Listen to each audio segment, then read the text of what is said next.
at LBC.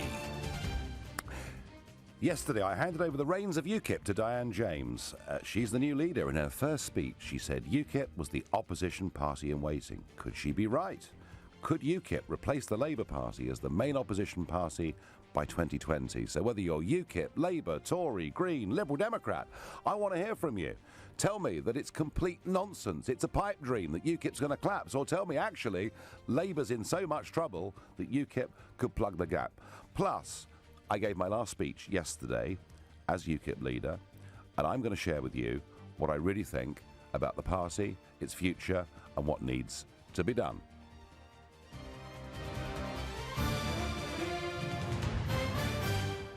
So yes, I woke up this morning as the ex-leader, the former leader of UKIP. And I guess after all these years, it might take a bit of getting used to. Maybe not. It's going to be fun. I can do what I like now. Doesn't matter. I can even speak more freely than I did before because I was so constrained, wasn't I, as leader of UKIP? No, I personally feel a massive weight of responsibility off my shoulders, and that job has gone to Diane James. Remember UKIP, the misogynistic party that doesn't like women, and 75% of the votes went to female candidates in this leadership election. She's got a big job to do, but she set out very clearly that she believes the party's got the potential to become the opposition party in this country. Well, Labour's got a vicious leadership election going on at the moment. Any of you that have seen the debates can see that the two candidates are not exactly getting on very well. And it's also true that in the last general election, UKIP directly picked up over 1 million people who'd been lifelong Labour voters who'd switched to it. So I know people will say, well, of course, it's nonsense. I mean, it's impossible for UKIP to overtake Labour. But I would just say this. You know, this party was tiny.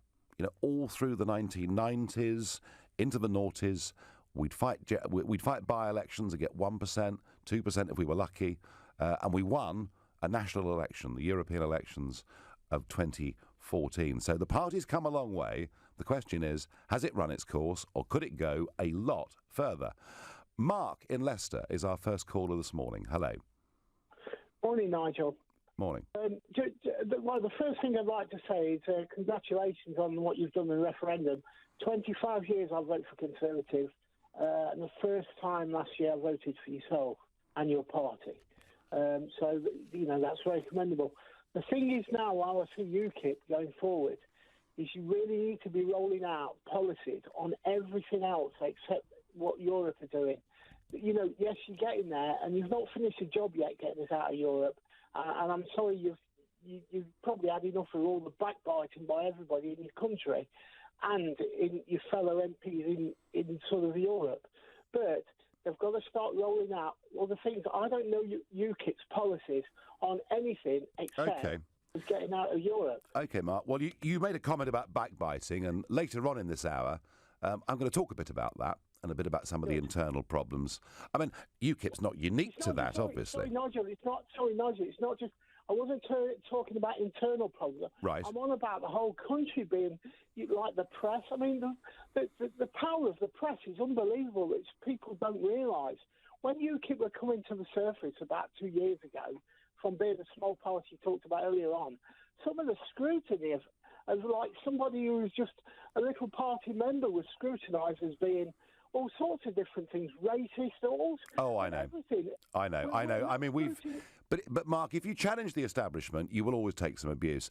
On the point about domestic policies, I would say this to you, that the 2015 UKIP manifesto, which was the first one any party had ever had independently costed, did put out a full array of policies. And I think what's really interesting, Mark, and perhaps gets us to this question of could UKIP become the main opposition party in Britain, is that so much of what we've campaigned on, Theresa May's now talking about. You know, we've been the party that campaigned on grammar schools, done it for years. She's now talking about it.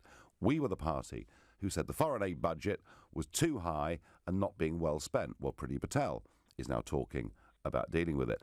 And on issue after issue, you know, minimum wage, for example. You know, we argued for a long, long time, no tax on minimum wage. We've seen the thresholds going up. So I think, Mark, whether you heard about it or not, I think that UKIP's policies have been very successful in terms of shifting the centre of gravity in British politics.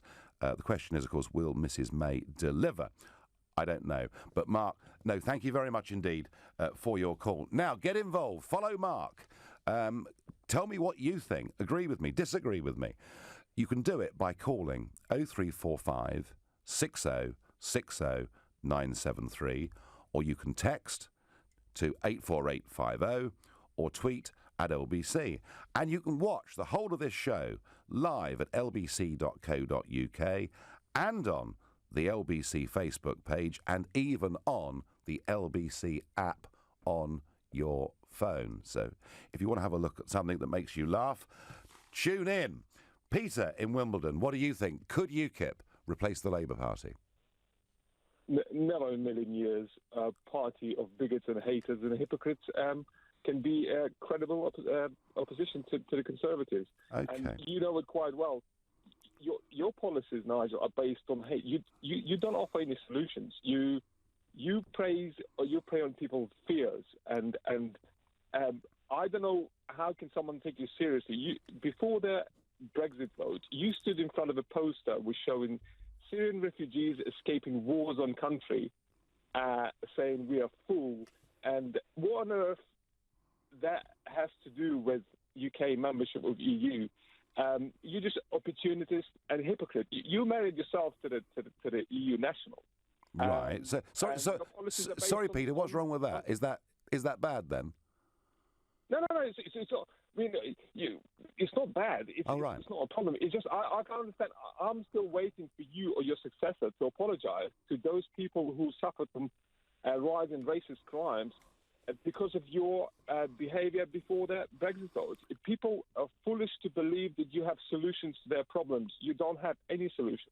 Well, and Peter, I mean, you've come up with a long list of charges here. So would you accept we're not misogynistic anymore? In that, as I say, 75% of our voters in the leadership election voted for a female candidate. So, do you think we've got rid of that one? Well, you can say that you passed the first hurdle, but I'm just still, I can't understand. I'm getting somewhere. And all my friends and people who are listening to you, they cannot understand what were you doing standing in front of that poster. Well, I'll come to that, Peter. I'll come to that. I'll come to that. Now, if you give me a chance, come on, give me a chance. Now, look, what happened yesterday, there was the UKIP conference, but in Bratislava, there was a meeting of 27 heads of state, okay? And there was a massive row going on. Why? Because Mrs. Merkel last summer said, as many of you as want to come to Europe we can cope, we can handle it.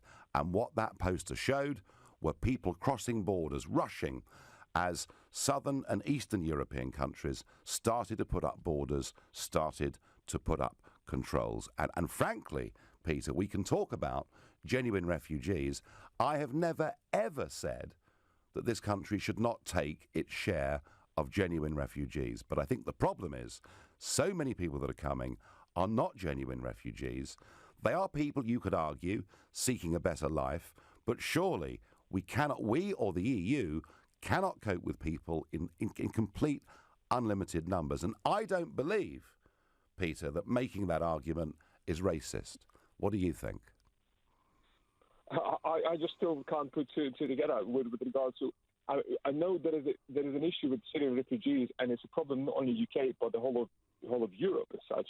But how can you claim that these people who are genuine refugees escaping war-torn country, and they are trying to save them? They're escaping for their lives, and you stood in front of that poster. And you putting fear into the British people before the vote that these people are going to invade UK and we are full and so on. And then you change your policy after that. You said, look, we're not anti-immigration. We just want to have people from other countries as well to immigrate. No, we've never ever. We've never ever.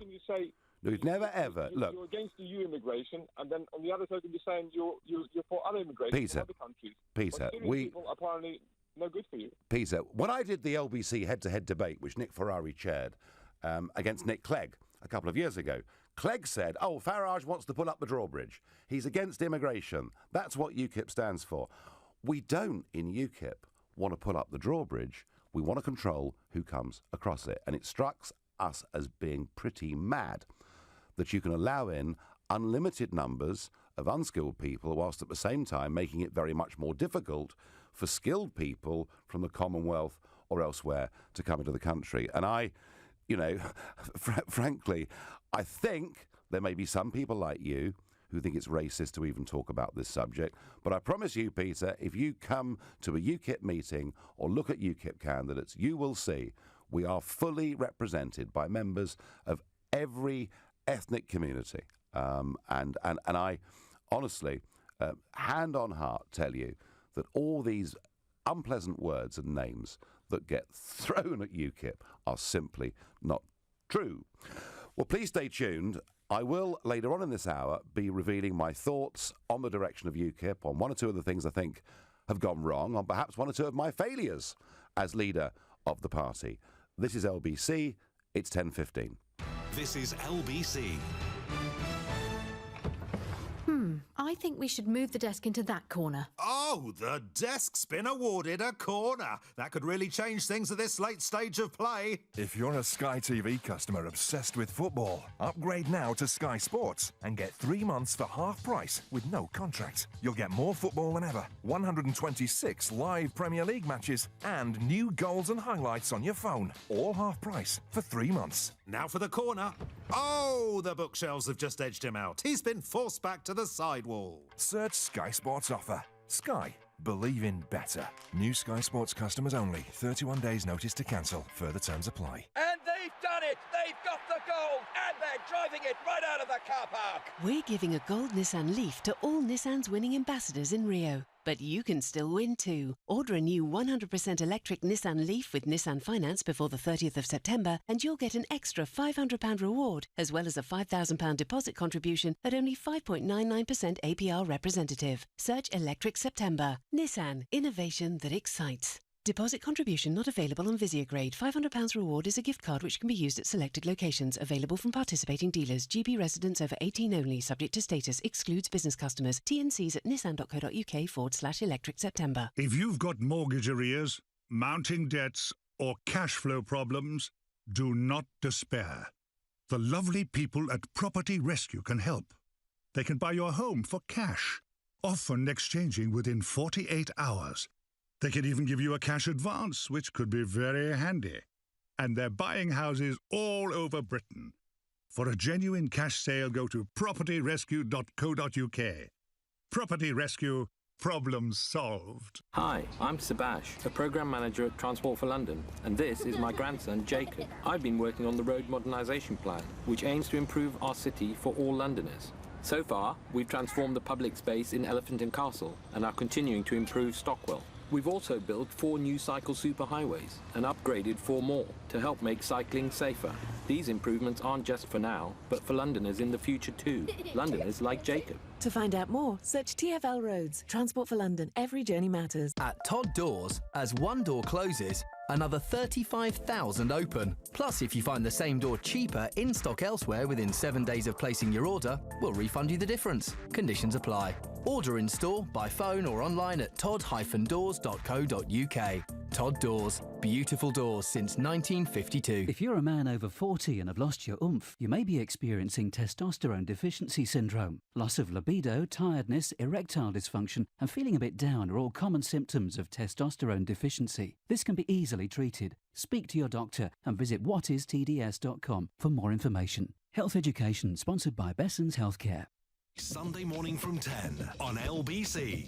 Katie Hopkins. There's Hopkins the battle axe, like migrant mobs, send them back, don't let them come. And I still believe, don't let them come. But then you sit in a caravan with someone like Alam who's crying, and it's very hard not to see the individual behind the story and to see that there's some people there who I genuinely don't think will make it. In that camp where the Afghans don't want her either, I genuinely don't think her and her little girl are going to make it. Katie Hopkins, Sunday morning from 10 on LBC. So, UKIP's new leader, Diane James, says the party is the opposition party in waiting. Could she be right? Could UKIP replace Labour as the main opposition party in this country? So please get involved. Call me on 0345 6060 973 or text 84850 or tweet at LBC, and some of you have been doing that already. In fact, one tweeter says, your last caller is an example of a Labour supporter. They don't want the truth. They want their fantasy to be reality. UKIP is always more credible. But Samara Smith disagrees, and she says that UKIP will become irrelevant and disappear. It's a party full of people with extreme views. Most people in the UK are moderate and decent. I don't know, Samara. There may have been some people in that hall yesterday in Bournemouth who had unusual views. I have to say, most of them look pretty normal to me. So where's UKIP going? What's its potential? Good, bad or ugly? Tristan in Chichester, good morning. Hello, Nigel. How are you? Yeah, well, thank you. Very well. What do you think? Well, firstly, can I just quickly say thank you very much for campaigning so hard for all these years to get us out of the EU, because I'm one of the few young people that actually wanted us to get out. Mm-hmm. And I really appreciate you doing that for us. Thank you very, very much. The point I wanted to make on the question of UKIP becoming Britain's second largest party, I'm 18 years old and I voted Leave, but most of my friends, well, all of them but one actually, all voted Remain, and that's a trend you seem to see through a lot of young people. They all seem to be sort of liberal and left-wing, and obviously the future of Britain's political parties is a question about the future, and I don't see how UKIP can become the second largest party when all the young people and all the people who are sort of going to be the future adults are very liberal and left-wing, and I was just wondering what your take was on that. Yeah, I get what you're saying. However, a third of young people like you did vote Leave, so it wasn't sort of 90% or anything like that. About a third did vote to Leave. There's an odd thing here, Tristan, and the odd thing is this, that it's the youth in this country that supported our Remain side of the referendum argument, and yet, around the whole of the rest of Europe, it is the youth that are backing new political movements of the left and the right, and are saying, this doesn't work, we want something different. And one of my big regrets with the referendum campaign, looking back on it, I wish now we'd brought a couple of hundred students from Greece over to this country, sent them out round the sixth form colleges and universities to say, just look at what the EU has done to us. Yeah, it hasn't just impoverished us, it's taken away our democratic rights. And I think that's the problem, Tristan, is that I think the way the EU is being taught in schools, worse still, at universities, and they were completely partisan during the election campaign. The university is telling people you must vote to Remain. And I just think, I've got a feeling, Tristan, that if young people get the counter-argument, which is that actually in the European Union you can't be democratic, you can't be free, you can't chart your own destiny, maybe, you and I will speak in 5 years' time and we'll find a lot more young people think we've done the right thing. At least I hope so. Yeah, well, hopefully. I mean, I'm at sixth form college, and we got bombarded with pro-EU stuff from our lecturers and things. We're on a media course; it's got nothing to do with it, and they just sort of indoctrinating us, and it worries me a bit. I suppose we need to probably shake up the education system a bit, and Tristan, I couldn't agree more. There is too much EU influence in further education in this country. I completely agree, and I would say well done to you for standing out against the crowd. Thank you. Next we go to Philip in Hammersmith. Good morning. Good morning, Nigel. How you doing? Yeah, good, thanks. What have you got for me? Sort of bringing it back to the question, first off, wanted to congratulate you on a really successful tenure as UKIP leader. I do disagree with a lot of basically all of your party's ideologies, but you have been a really effective politician, so congrats on that. So back to the question in hand, I wanted to look back to the 2015 election, because you're talking about this gap that was created by Labour, and you're thinking, can UKIP plug the gap and become the next sort of opposition party? The problem I saw with Labour's campaign in 2015 wasn't ideologically to do with the left. It was to do with Ed Miliband being far too weak in terms of being an opposition. I think the gap was created because of this sort of right-leaning sort of faction within the left that was started by Tony Blair that's just too indistinguishable from the Tories. And that's what's happened. That's why we've got this huge plug towards Jeremy Corbyn now, because there's this vacuum that people want something that really strongly opposes the current party that's in power. I suppose the problem that I see with any success that you might have is that I don't believe UKIP is fundamentally different enough to the Tories. You're talking about Priti Patel taking on your ideas about the foreign aid budget, the minimum wage threshold. A lot of your ideologies are too easily adapted to the Tory agenda that I don't believe that you could actually ever present a very strong opposition in Parliament. Well, who's to say? I mean, at the moment, the Tories have a majority in Parliament, but it's not a very big one, is it? So if UKIP was to win a certain number of seats in 2020, who's to say they might be forced to work with the Conservatives and vice versa? I mean, what is interesting is that under Cameron's leadership, all of those things that Theresa May is talking about, he outright rejected. So this new Prime Minister is sounding a bit UKIP-y. I get your point entirely. However, it's very interesting. When Cameron made that famous Bloomberg speech in 2013 saying he changed his mind, he would give us a referendum, he did it in response to the rise of UKIP. And everybody said, well, now the Conservatives stand for the same thing that UKIP stand for. UKIP's finished. The fox has been shot, is what they all said. And actually, all it did was validate us and make us stronger because they'd legitimised, the Prime Minister effectively had legitimised, our main policy stance. And I would say this, if the promises on grammar schools and foreign aid and all the rest of it, if those promises, having raised expectations, don't get delivered, then UKIP can be strong. And on the first part of what you said about Labour, all I would say to you, Philip, is this. We've got this, you're right, almost a civil war in Labour, isn't there, between the Corbynistas and the Blairites, if you like. But who out of these leadership candidates is talking to the 50% plus of Labour voters in the Midlands and North who voted for Brexit? Surely that's their problem, isn't it? It is, certainly. I think, obviously, Brexit is sort of a fundamental issue. I think it's interesting that you bring it around to that. Sort of making out that you've legitimised UKIP by having a public support for leaving the EU. I'm personally against the European Union. I didn't vote in the referendum because it's too complicated an issue, I think, for me to tackle. But fundamentally, I think it's interesting that you talk about that because you're right. Certain ideas within UKIP have been legitimised by the referendum. What hasn't been legitimised is the fundamental image of hate politics and racism and blaming, things that aren't related to immigration on issues like that. And I think it's interesting because you're correct. You've been legitimised in terms of your stance on the EU.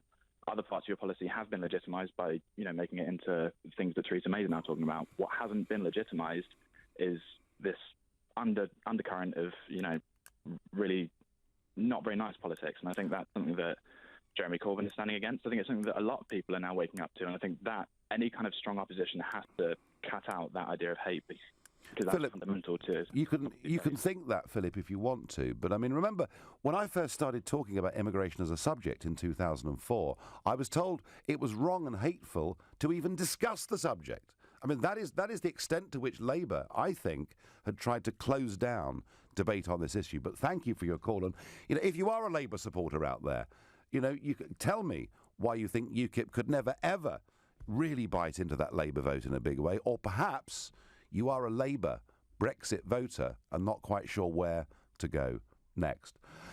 James in Manchester, a Labour-dominated area. James, good morning. What do you think and see? Good morning, Nigel.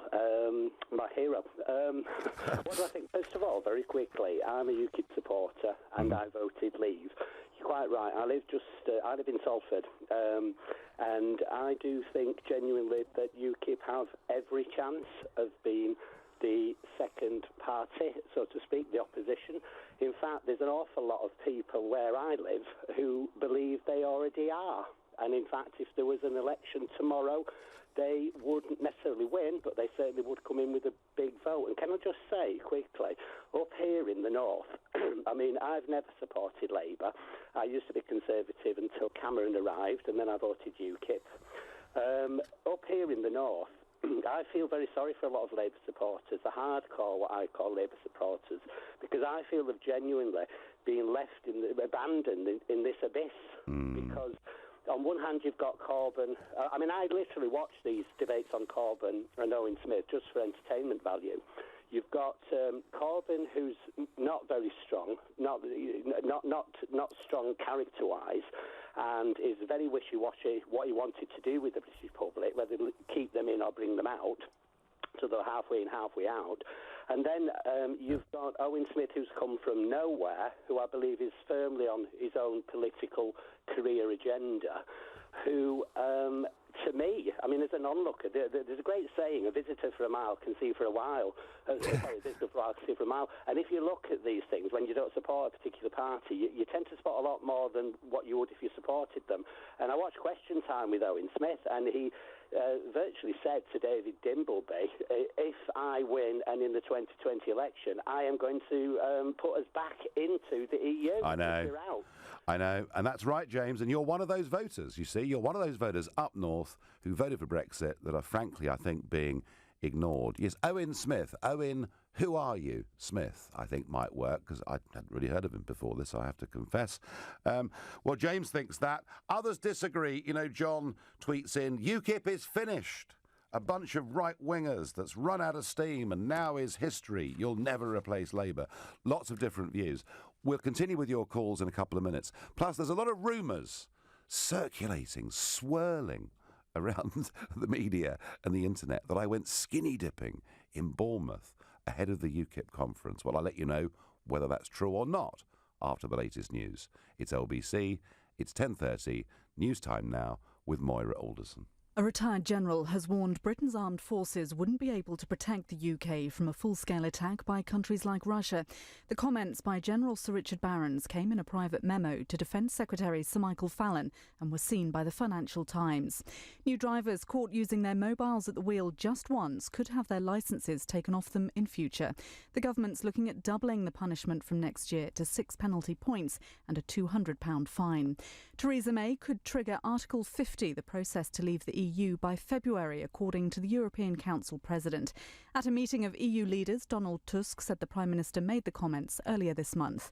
LBC weather generally dry and bright with some scattered showers, a high of 22 degrees. LBC. Global's Make Some Noise. For those who don't get heard. Right across the country, there are small charities struggling to be heard. Now LBC's charity is giving them a voice. On Friday, the 7th of October, make a difference with Global's Make Some Noise Day. And download the Dress Loud pack at makesomenoise.com. Global's Make Some Noise, proudly supported by Just Text Giving by Vodafone, making donating easy. This is LBC. Galliard has a proven track record for starter homes at great value and is launching studios and one-bed apartments in Kings Langley, Hertfordshire. From £195,000, buyers get a canal side setting, 2 minutes walk from the station and just 27 minutes to London Euston. With historic low interest rates, now could be the time to get on the ladder. Exchange with £2,000 and choose between a 1-year service charge break or 1 year's free letting and management. All apartments fully furnished free. Join us September the 17th and 18th from 10 a.m. at Home Park Mill, Links Road, Kings Langley, WD4 8LZ. Call 0207 620 1500 or visit galliardhomes.com. That's galliardhomes.com. Swap a picnic in the park for a gourmet lunch and a game of croquet on the only real grass lawn at sea. With Celebrity Cruises, you'll enjoy the perfect mix of modern design and sumptuous luxury. Book an eligible balcony stateroom or above before the 30th of November, and the cruise fare for the second person is half price. Plus, receive a free classic drinks package. Visit the independent cruise experts at a Thomas Cook store or go to thomascook.com/cruise. Selected dates, conditions and credit card fees apply. ATOL protected. This message isn't aimed at you. You know that on a motorway, a red X above any lane means that you can't drive in it and could be prosecuted if you do. But apparently, there are some drivers who don't realise this and are a danger to themselves and to other road users. So those drivers do need to know that a red X above any lane means that the lane may be blocked by a broken down vehicle, emergency services or road workers. For more details, they should search online for smart motorways and never drive in any lane with a red X above it. I was kind of restricted in what I could eat. I had loads of discomfort. It really got to a point where I needed to have my teeth restored. If it's time for dental implants, talk to Darwood and Tanner. Their pioneering treatments have helped many patients who thought having permanent teeth again would be impossible. Having all of my teeth restored just gives you the confidence and the feeling of when I was younger, having fixed teeth. Visit whenyousmile.com. Right now at Homebase, you can freshen up your home with 10-litre Crown White or Magnolia Matte Emulsion for just £12. Homebase. Always low prices. This is LBC with Nigel Farage. Well, as the former leader of UKIP, I sat there yesterday listening to the new leader of UKIP, Diane James, telling the party conference that UKIP was the opposition party in waiting. Could she be right? Could UKIP replace Labour as the main opposition party in this country? And Knock John tweets in and says, remember that just over 100 years ago, Labour was a new party. It took time to become a large party of the latter 20th century. Well, of course, that is right, and it was the Liberals who were the big party in those days, and very big rows in the 1906 general election with people saying to Labour candidates, don't stand because you'll split the Liberal vote and let the other lot in. Funny, isn't it? Political arguments very rarely seem to change. And River Magic tweets in and says, young Tristan, our previous caller, young Tristan is right. The majority of young people are left-wing. Thankfully, though, most of them grow up eventually.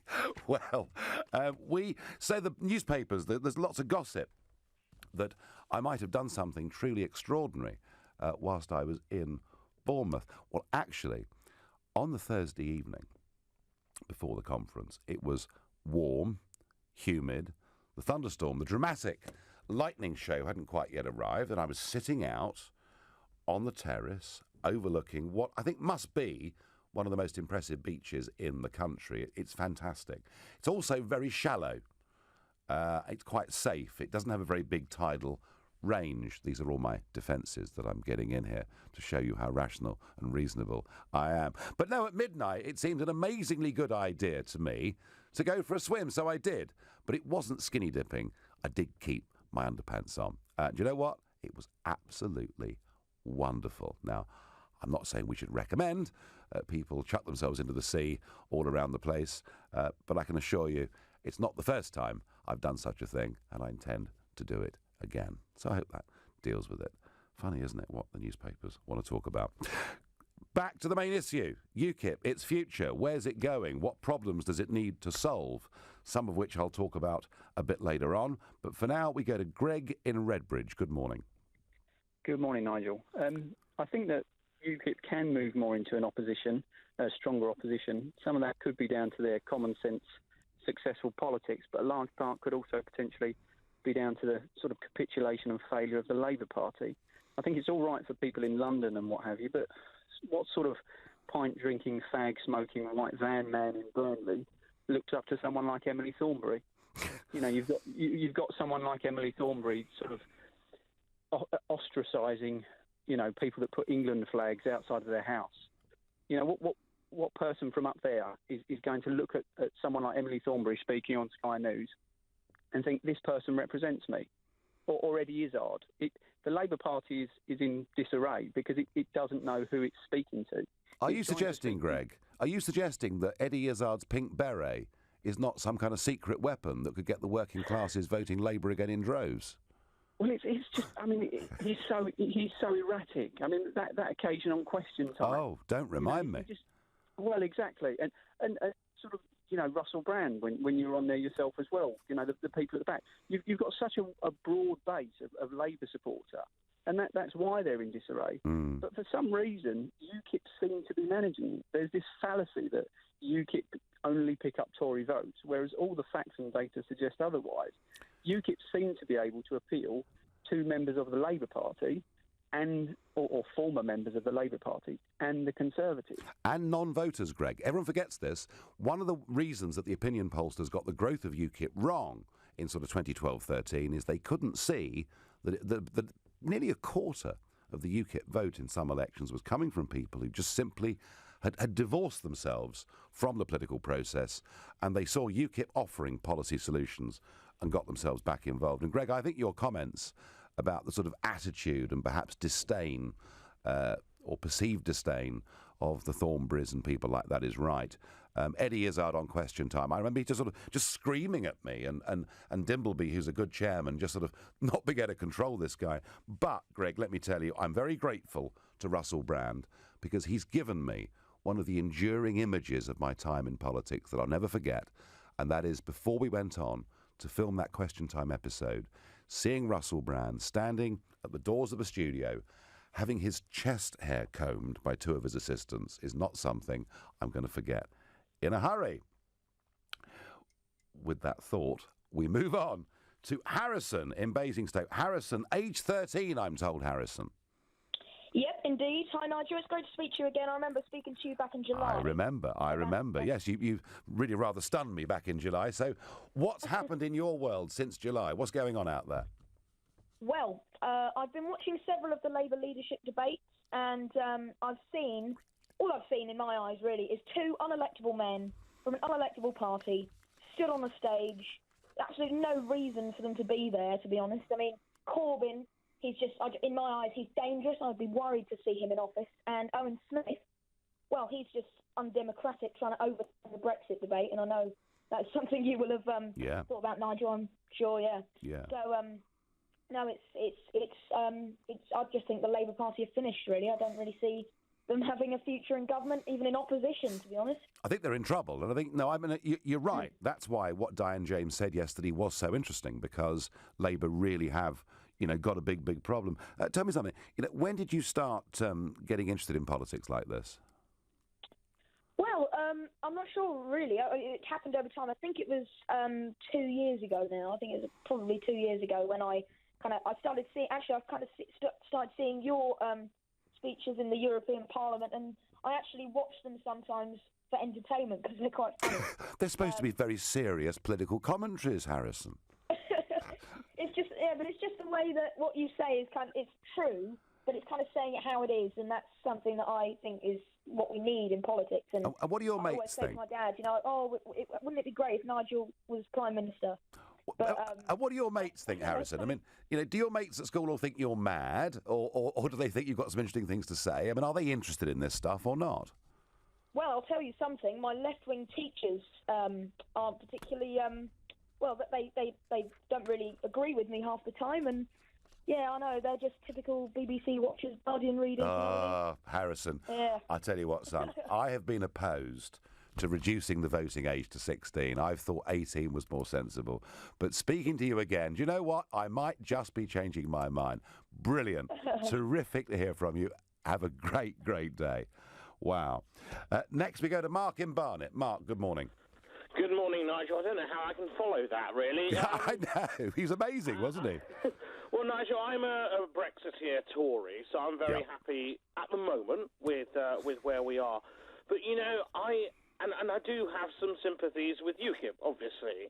And I don't think you're a nasty party, and I don't subscribe to the fruitcakes idea that David Cameron put out there a few years ago. And interestingly, Mark, just to make the point again, he did it on LBC, didn't he? It was an LBC show on which he said it.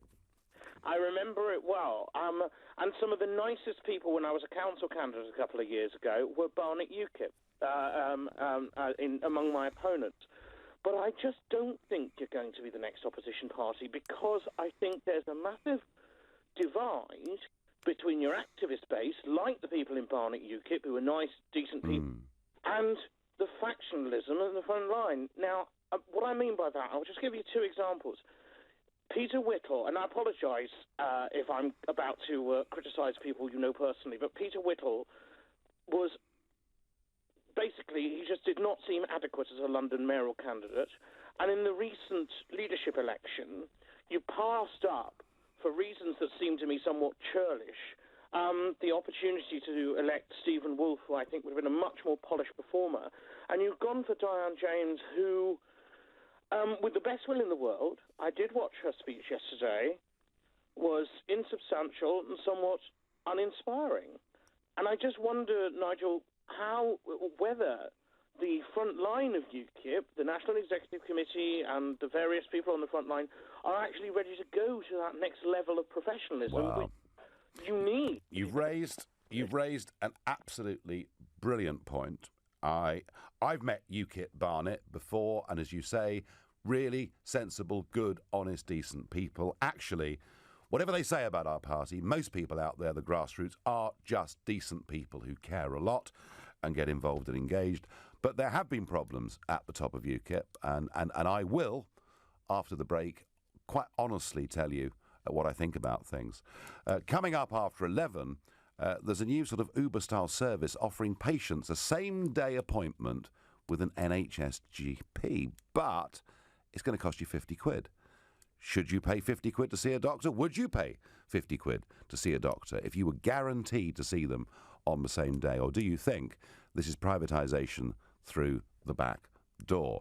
Plus, I'm going to tell you everything. Spill the beans. After this, it's LBC, it's 10:45. LBC.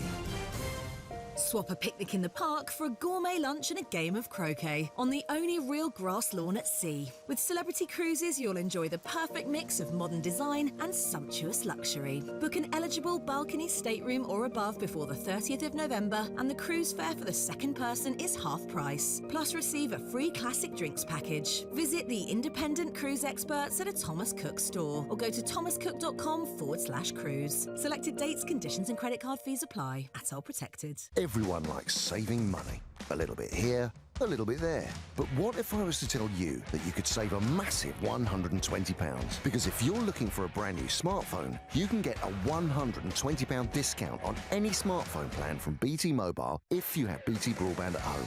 How good is that? And you can choose from some of the biggest selling and most loved smartphones around. Search BT Mobile now and get all the information you need. £5 per month discount for BT Broadband Homes. 24-month minimum term. Terms apply. If you're a man over 40 and have lost your oomph, you may be experiencing testosterone deficiency syndrome. Loss of libido, tiredness, erectile dysfunction and feeling a bit down are all common symptoms of testosterone deficiency. This can be easily treated. Speak to your doctor and visit whatistds.com for more information. Health education sponsored by Besson's Healthcare. With the sun shining, there's only one coat you'll need. At B&Q, 12 litres of Ronseal One Coat Fence Life Shed and Fence Stain is down from £12 to just £9. B&Q customer advisor Kate says this is one great deal. That's right. Come to B&Q for a great price and great advice. Offer ends 29th of September. Some stores excluded. See DIY.com for details. Come to Galliard for brand new apartments from under £195,000 with estimated yields of up to 4%. Pinnacle House is adjacent to the tranquil Grand Union Canal in Kings Langley. Just a 2-minute walk to the station with trains to London Euston in only 27 minutes. Exchange with only £2,000 and choose from either a 1-year service charge holiday or 1 year's free letting and management. Plus, we fully furnish your apartment free of charge. To buy from under £195,000, come to Home Park Mill, Links Road, Kings Langley, WD4 8LZ from 10 a.m. on the 17th and 18th of September. Call 0207 620 1500 or visit galliardhomes.com. That's galliardhomes.com. This is LBC, leading Britain's conversation with Nigel Farage. To remind you, you can watch the whole of this show at lbc.co.uk and on the LBC Facebook page and even on the LBC app on your phone.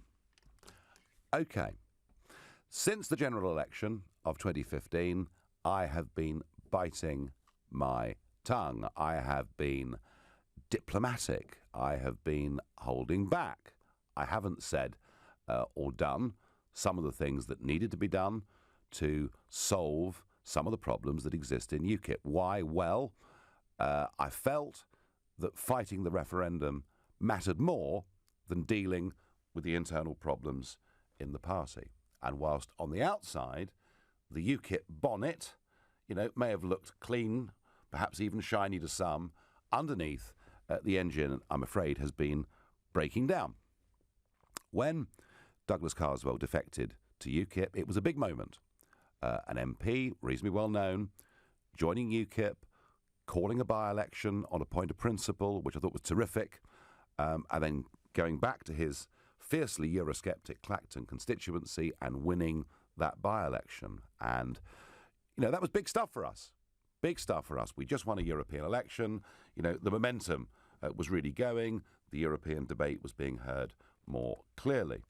But I'm afraid since the general election, it's been a very strange juxtaposition of Douglas and UKIP. He hasn't supported my leadership at all, and he completely disagrees with what has been our main electoral policy, namely that immigration should be talked about frankly and openly, and that we should have proper border controls. So quite why you would join a party with me as leader and with that as our policy and then disagree with all of it, I simply don't know. And during the referendum campaign, he's really done all that he can to basically split the party. And every time we have, whether it's during the referendum or it's a party conference, every single time there's an event, there's an impression of division that is given because he says something different to what I say and perhaps many of the rest of us say. I agreed with the previous caller from Barnet who said actually the UKIP grassroots are pretty united, and they are. I saw them yesterday. But unfortunately, what we've inherited here is the kind of culture that comes from Westminster, that comes from the lobby. It is a sort of conservative, nasty, backbiting kind of politics where one constantly briefs the press. And I think this has been very, very against the interests of our party. Added to that, Douglas was a huge cheerleader for Neil Hamilton being rehabilitated and put back into electoral politics, which he's been in the Welsh Assembly. And it's something that I was fiercely opposed to. UKIP's problem is this. 20 years ago, we set ourselves up with a national executive committee of willing volunteers to make the big decisions and to run the party. And that was fine for then, for a grassroots movement.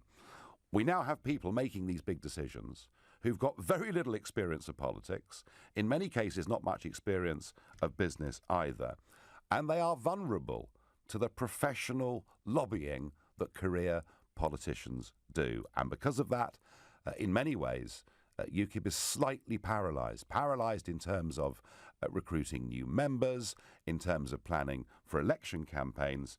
We're not really in a good place. And I think we need new professional management. The new leader of UKIP must not, as I've been for the last year, not be allowed to lead the party and not be allowed to make those big organisational decisions. And I think, this is quite a big moment. It is not my job to tell Diane James what to do, and I will not tell Diane James what to do.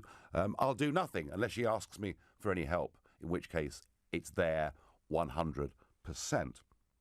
But I do think that Douglas Carswell needs to make a big decision. Is he going to support Diane James? Is he going to support the party's agenda?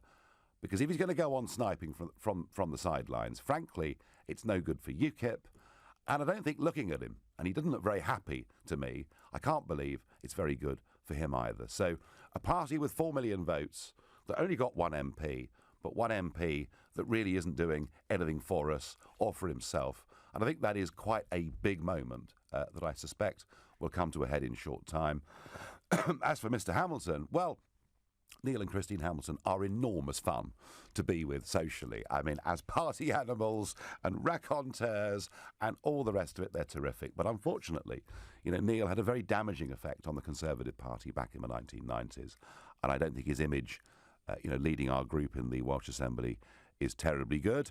And we'll have to see what happens there. But it's not something that I endorsed. It's not something that I wanted. But I hadn't got the power to stop it because, volunteers on an NEC had decided that Neil was great fun and therefore would be a great candidate. So UKIP does have to make some fundamental changes, some quite big surgery. Some quite big surgery is needed. So back to the question we started the hour with. Is Diane James, UKIP's new leader, right? Is UKIP now the opposition party in waiting? Is it on the verge of hoovering up a lot more Labour votes? And perhaps if Brexit doesn't really mean Brexit, a lot of Conservative votes too? Or is that just a pipe dream? Is it nonsense? Is UKIP's job done? Adam in Sittingbourne, what do you think? Right, Sir Nigel. Some chance. Yeah, well, I hope it does happen. I hope your contribution is recognised at some point, mate, because you certainly deserve it. But Adam, I think they hate me. I think they see me as being responsible for getting rid of a Prime Minister, a Chancellor, a European Commissioner, and causing what they thought was an unnecessary earthquake in British politics. So I think, to be frank, I'm pretty low on the list. But pretty high most other normal, ordinary people's list, I would suspect. But your point about what Diane James needs to do, and is she right? I believe that she is right, but she needs to overcome something you were just talking about just now, and that's Douglas Carswell and the people that back him.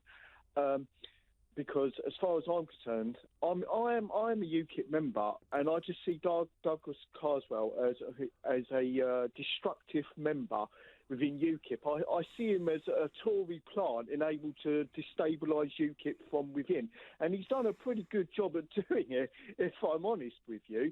And I just want one more quick point. I want some of your callers said about this migrant poster that came out during the election. Now, most people with common sense can see that the poster was actually aimed at the European Union's policy of migrants. They failed them by Germany inviting them into Europe through the borders, which people died as a result, and it's failed them and it's failed us. And that's what the poster was about. There's nothing about racist, about colour, about creed, nothing other than that migration policy caused those deaths of those people. And Adam, you're dead right. Wake up for that. You're dead right. And in fact, what the poster said was the EU has failed us all.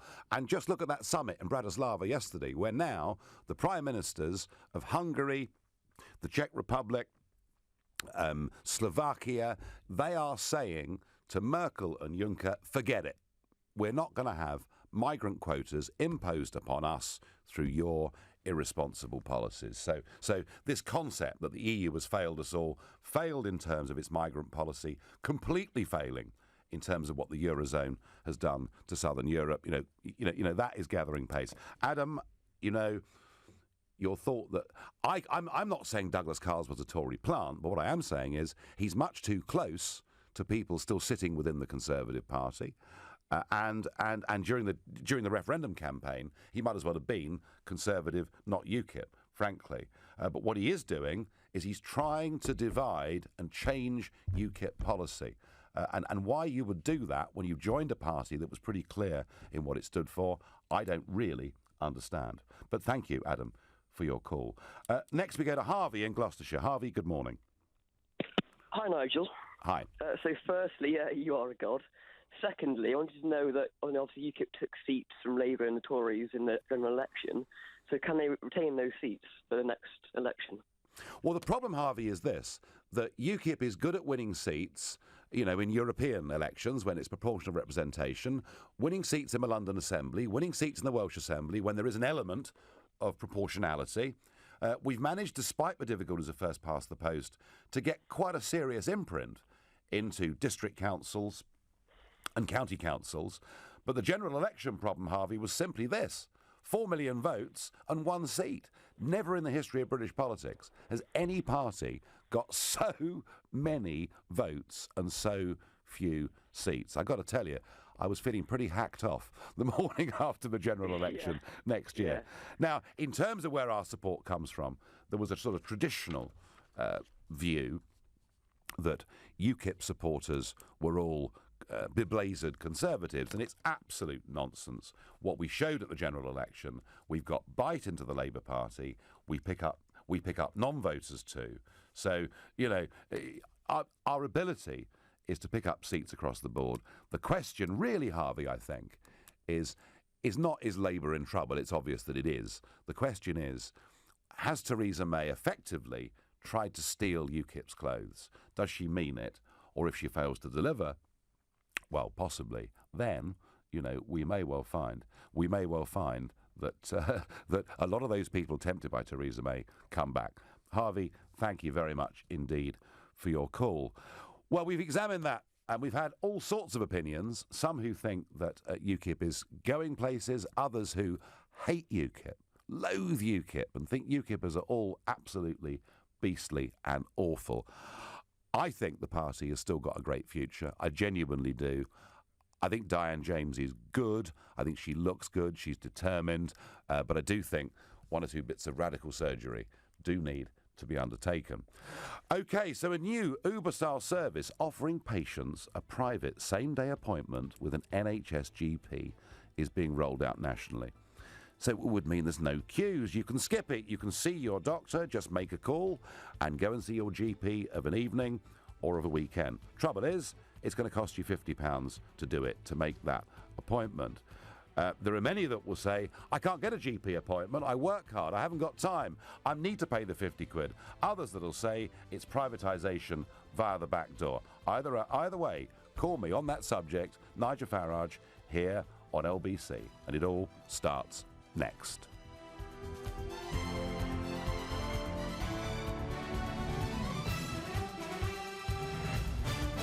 On FM, online, on your mobile and on digital radio.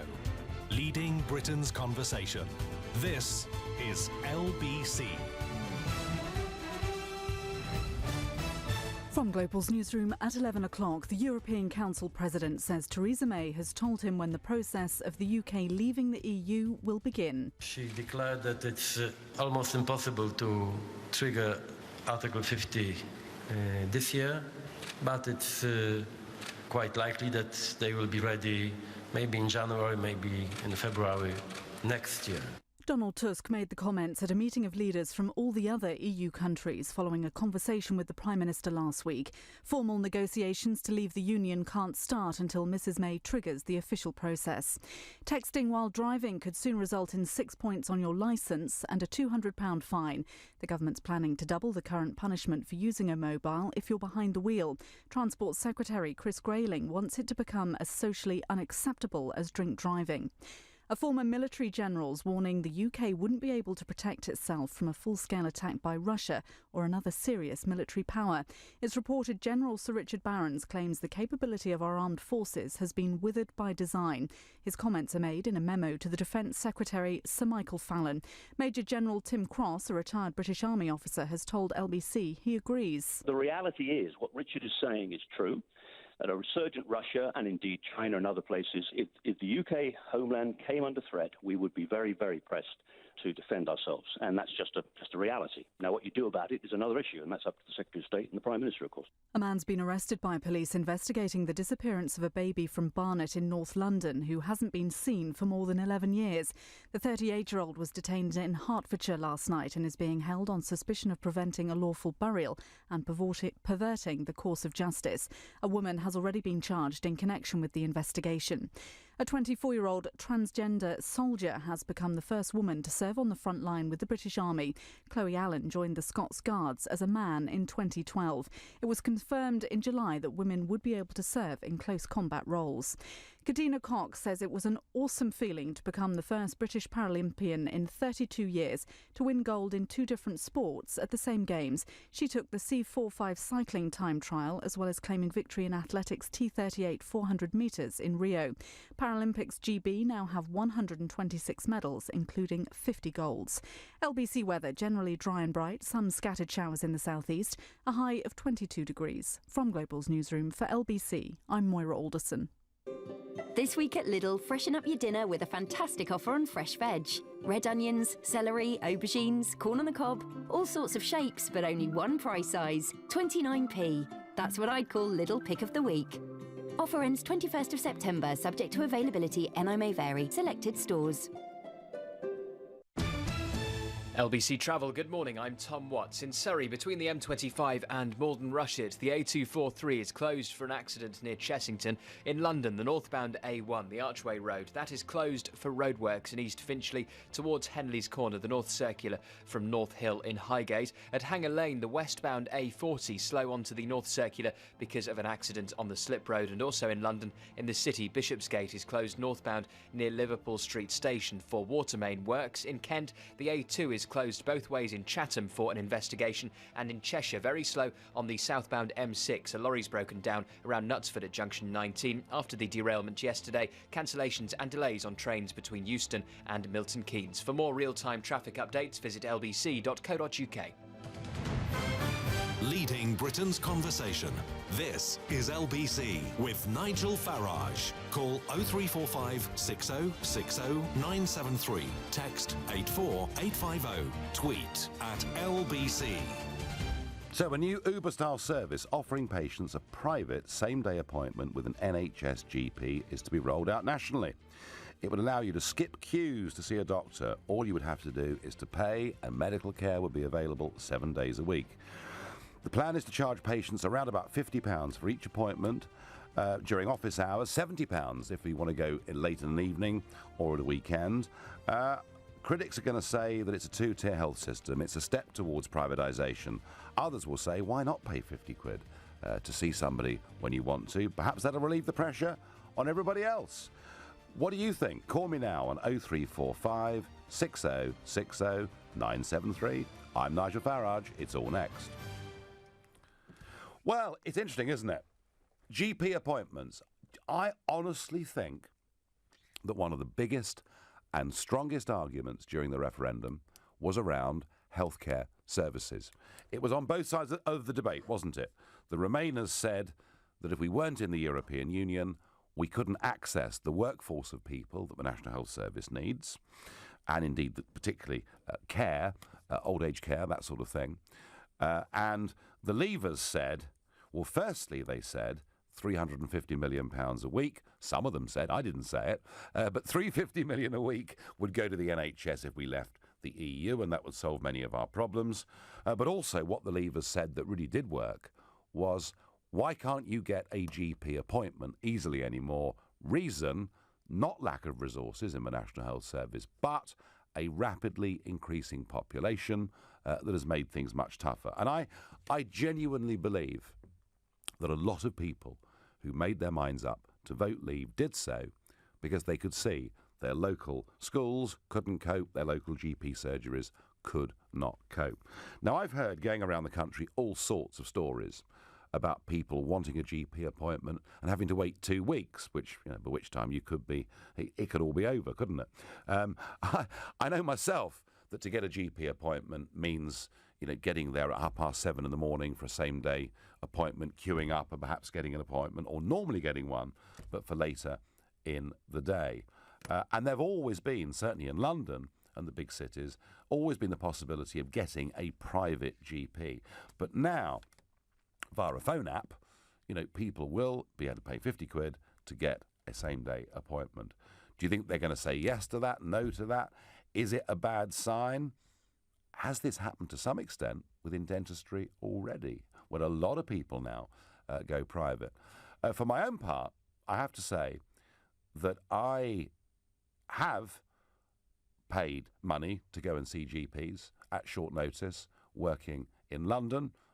Indeed, it was a private GP appointment in 1986, when I was in a bad way, that referred me straight to an ultrasound scan that had me on the operating table the next day with a malignant tumour. So I personally haven't got an objection to paying money to get a medical appointment. It perhaps helped to save my life.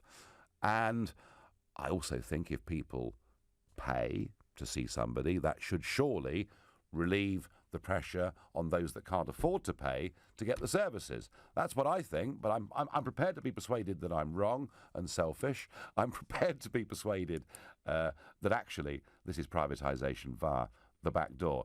James in Yorkshire, what do you think? Good morning. Yeah, hi, morning, Nigel. I mean, me personally, if I'm allowed to say, I would actually privatise the whole thing. Would you?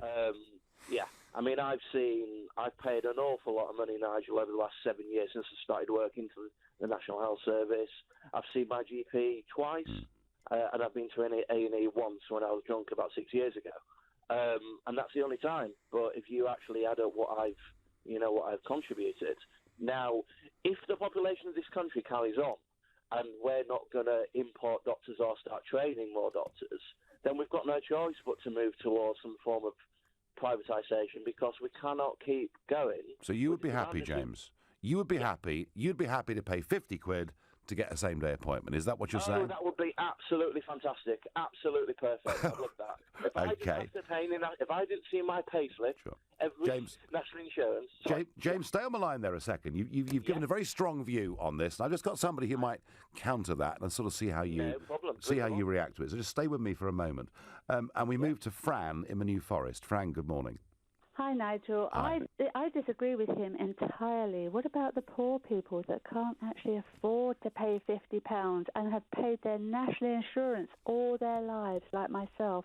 Yes. And I needed to see a specialist. 2 months ago, I was referred to one, so I phoned up my NHS hospital to try and get an appointment. and I was told the 12th of April 2017. And I couldn't believe it. Gosh. So unfortunately, I had to go privately. I didn't want to because I've paid my national insurance. I've paid my tax.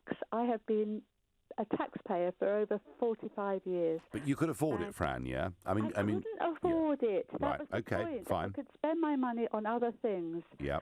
And so I had to pay £195 for a private appointment.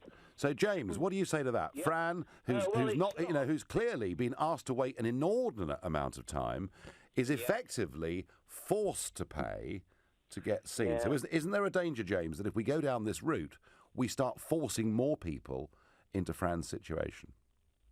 Well, I would have to say that for instance, if people started having to pay, less people would use it because people would think twice about going to A&E or going to see their GP.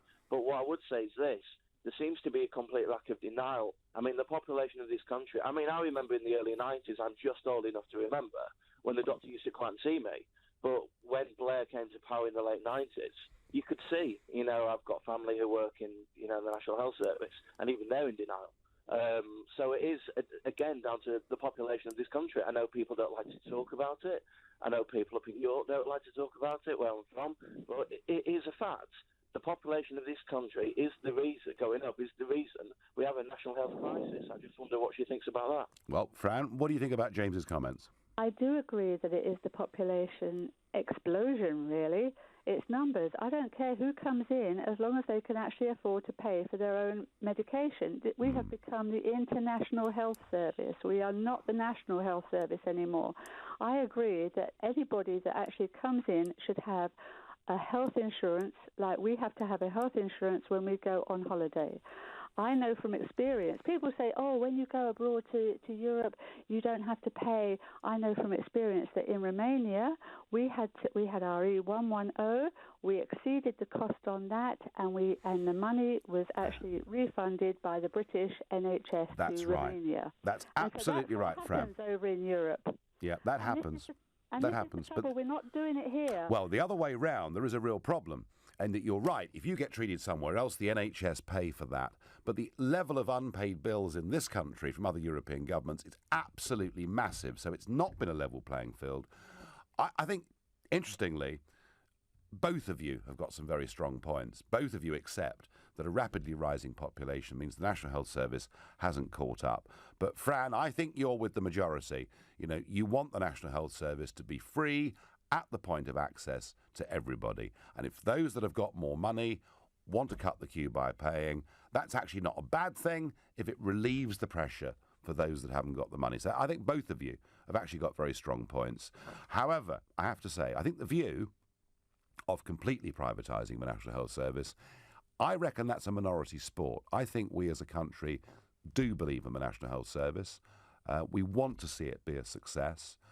We've all got good stories about the National Health Service, along with bad stories about the NHS. And I do not think politically, the full privatisation of it is ever going to be on the agenda. You could argue that Tony Blair did a bit of it, and he did. He privatised about 5% of it, and I think David Cameron about another 1% of it. But I think, personally, that if people have the money to opt out and to go private, that's a good thing because it means there's more resources for absolutely everybody else. Michael in Bath, what do you make of this subject? Yeah, morning, Nigel. How are you? Good morning. Well, now, Nigel, you can probably figure out from across the water there, but I have served 12 years in Her Majesty's military. I'm very proud to do so, the finest military in the world. But I was back in Ireland there for a few years, and if you want to see the doctor, if you live in a rural area, you pay €50. If you live in the city, you pay 60. If you don't have the money, you don't see the doctor unless you have a medical card. Now, to get a medical card, you've got to be friends with the Pope or in his close circle. Now, I'm in near Box, near Bath.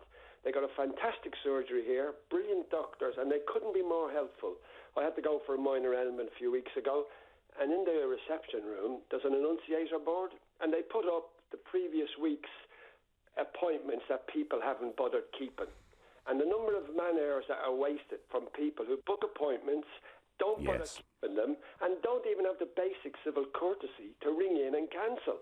Now, in Ireland, if you're sick and you want to see the doctor, you turn up. You can ring in the morning, you'll get an appointment, but if you haven't got your €50, you don't show up. It's as simple as that. I think the national health is brilliant, and I think we're spoiled. I continue to hear people complaining and moaning about it. They don't appreciate it. They should live somewhere else where there is no good medical systems, and then they'd realise how spoiled they are. So are you saying, Michael, for ordinary people it costs €50 to go and see the GP? An ordinary Joe Soap like me, if I live down in Cork, West Skippereen, and in a rural area, I had to pay €50. Wow. You ring up in the morning, you go in, and you pay the receptionist, and you sit down and you get... Now, if you live in the city where my family live in Dublin, they have to pay $60. Yeah, interesting. Very, very interesting. But you do raise a very important point about people who book GP appointments and then don't turn up. And I think that's something, Michael, we'll pick up from you and discuss in a moment. So would you pay £50 to see the doctor on the same day? Is it privatisation through the back door? Call me, please, on 0345 60 60 973. This is LBC. It's 11:15. LBC. Buying, selling, renting, being a landlord. Wherever you are on the property ladder, we're here to answer your questions. Join Clive Bull every Thursday night from 9 for the Property Hour on LBC with Direct Line Landlord Insurance. Go to lbc.co.uk for your chance to win a technology bundle, including an Apple iPhone 6S. The Property Hour on LBC. Search Direct Line Landlord for de facto 5-star rated landlord insurance. From working 9 to 5 to working on your tan. Experience the best of Asia, Australia and New Zealand with the great Singapore Airlines getaway. With great fares to Thailand, the Philippines, Australia and more, your happy place is a lot closer than you think. Book now at singaporeairgetaway.com and stand to win suites or first-class tickets and other exciting prizes. Singapore Airlines, a great way to fly. Come on, Wilbur. Winter's coming. But if we're quick, British Gas will help us get ready for it. They're taking £400 off a new boiler right now. Not only that, it comes with a 5-year British Gas warranty. But we'll have to be quick. We've only got until the 31st of October to get £400 off. Oh, hurry up, Wilbur. Search British Gas New Boiler or call 0800 754 754. Conditions apply. Yesterday it was an idea. Today it's a business. Tomorrow, who knows? Whatever stage your business is at, Sage 1 Start can help. Seamlessly integrate with your online bank account, manage your cash flow and VAT. Stay in control of your finances on laptop, mobile or tablet with 24/7 support. Sage 1, accounting for the journey. Buy online from £2.50 a month plus VAT at 20%. Check out sage1.com. Price £2.50 for 3 months. Conditions apply. A multi-York sofa is made to order and to last. And right now, you can save up to 40% off in our new season, new look event. Purchase a sofa with removable covers, handmade with fabric from our extensive fabric library, and transform your home from summer style to winter warmth. New season, new look, with up to 40% off at Multi-York, at all our 50 stores nationwide, and at multiyork.co.uk. There's no better way to cruise around London than with this sporty little open top number. It's got the distinctive profile, the quick shift gears, LED lights, and of course that red paintwork. To get your hands on this little slice of open road heaven, you'll have to wait about 2 seconds. Just visit your local Santander Cycles docking station, enter your bank card and take as many 30-minute spins as you like for just £2 a day. No membership, no joining fee, lots of admiring glances. Transport for London. Every journey matters. Hurry into Homebase for always low prices on tiles. We have over 300 options to choose from, starting at just £4.12 per square metre. Homebase. Always low prices. This is LBC with Nigel Farage. So would you pay £50 to see your GP on the same day? Do you think it's privatisation through the back door? Call me now on 0345 60 60 973. And before the break, we talked about an issue that's become really contentious. So, in France, if you book an appointment with a GP, you have to put down a deposit, a financial deposit. I think it's about €10, but perhaps somebody can call in and help us with that. And if you don't turn up, you forfeit that money. Now, Lord Winston, who is somebody that Blair put into the House of Lords, a healthcare expert, who I'm sure you've seen, very distinctive, big moustache and big hair, and a health expert. And he said a few years ago, he said it's outrageous that so many people book appointments with their GP and then don't turn up. We should do effectively what he said, what the French do, charge people money, and if they don't turn up, dock them that money. Now, you might have thought that that was a very common sense approach to what I know for a fact is a difficult problem, and yet it was met with absolute uproar. He was utterly condemned by his own party, by the establishment, and he was told, no, that would be privatisation via the back door. So anyway, have a think about that. Let me know, what do you think? Does it make sense to charge people a small deposit and then refund it if they turn up, or if they can't be bothered to go, perhaps dock them some money? I don't know. Next we go to Judy in Brentwood. Judy, good morning. Good morning, Nigel. Yes, you've turned me from a Tory to the Common Sense Party. That's you. After all these years. So I voted UKIP. Anyway, yes, I think first of all, I try and keep away from doctors as much as possible, saves any bother. You know, but if there is something, and obviously it was for you, you know what, they're absolutely wonderful. I mean, you can get in there that day. And I've found that when I've had other things where you've perhaps been on a waiting list for a mole that needed to be looked after 5 or 6 months, I went privately. It was done within 2 days. And, it was all off my mind, finished. And that's what I think money's for, if you've got any. The other thing is, what about the pharmacist? She's fantastic, or he's fantastic. Go and see them. You know, it's the people just traipse down to the doctor for something to do. So, yeah, I think there are, Judy, what is known, I know, as regulars in GP surgeries. You're absolutely right. Somebody said to me the other day, they were talking to somebody else, well, have you been to the doctor? I said, she doesn't need the doctor. You know, this will go away. All she needs to do perhaps is go to the pharmacy and get, she didn't need the doctor. No, and yet there are people who probably really do need to see a GP to get referred, who perhaps find it very difficult to get a GP appointment. I mean, it sounds like your GP services in Brentwood are pretty good. You know, you're able to get appointments fairly easily, Judy, and then if you need something done, you're in a position where you can pay for it, and that's all. I mean, quite frankly, that's a similar position to the one that I'm in. I mean, I'm not in a disastrous position for getting GP appointments. Not easy, but I can get them. But there are so many people out there that simply can't get them. I mean, what do you think of the idea that we should charge people a deposit to go and see the GP, and if they don't turn up, dock them the money? Well, it sounds a good idea, but it's always going to squash people like my son and my son-in-law, who work and work. Yeah. On they're good people earning whatever they're earning, but you know what I mean. They're the ones that are going to have to pay. Like they took away the child allowance for their wives, Yes. And the people that don't have any money, they're going to go free again, and all us old codgers, we're going to go free again. It's not a ticket, because a lot of us older people could afford to, but we'll be what's the word? We won't have to do it. So I think it'll come back to those poor souls who are trying to get up at 6 a.m. and work for whenever. Yeah, for whom actually GP appointments are a nightmare anyway, because so many of them are commuters, aren't they? So by the time they get home from the office or the factory or wherever they are, probably the GP surgery has closed. Judy, thank you very much indeed for your call. I get one text here. Nigel, this is the start of privatisation. Why can't I get an appointment anyway? From Gary Harrow. Well, Gary, I think we all agree.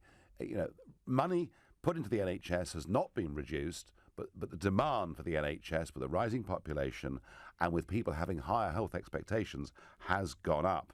And a slightly cynical text that's come in here from Jan. But if GPs paid for by us are saying they are already overstretched, how are they available for private appointments? I wonder, Jan. I don't suppose it could have anything to do with money, could it? No, I wouldn't have thought so. I mustn't say that, otherwise I'll get shouted at and howled down. Adrian in Sunderland. Adrian, good morning. What do you think of this? Hello, Nigel. Hi. I'm a doctor in the NHS. Yep. And I've got a number of concerns about this plan. I'll try and be brief on each of them because they are rather numerous and extensive. First of all, it's one of the core central beliefs of the NHS, one of the founding principles of the NHS, in fact, that it should be free at the point of need, so that people, when they need to go to the doctor, ought to be able to access the services they require at no cost and at no charge.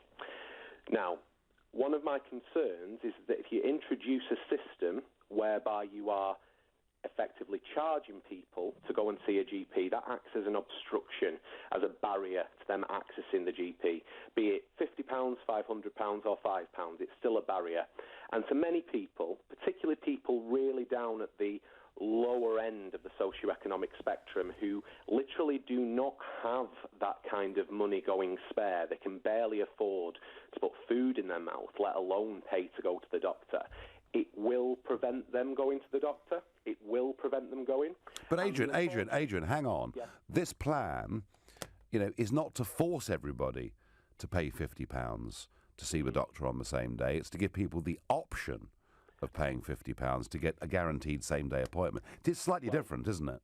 It is slightly different, and this is where I think that we have an opportunity to possibly introduce this, but it has to be done in a very, very cautious and very, very structured way, because we need to be careful that we don't allow ourselves to go down a slippery slope towards making it that everybody I get that. This appointment. Now, one principle that I think would be a good idea is, for example, if you want to book in for a GP appointment between the hours of, say, 9 a.m. and 4 p.m. during normal working hours, well, they're free to access, and that's fine. But then say you want to have the option of coming in to see the GP in the evening, then you pay for that. Or if you want to come at the weekend, you pay for that.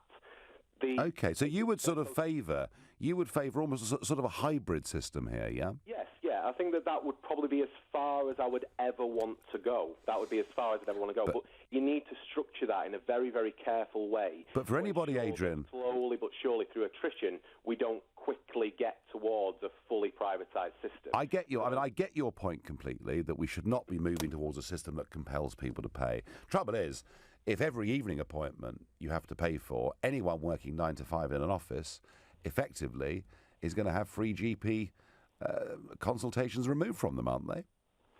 Well, that's a concern. It is a concern, and I think that these things need to be thought about extremely carefully.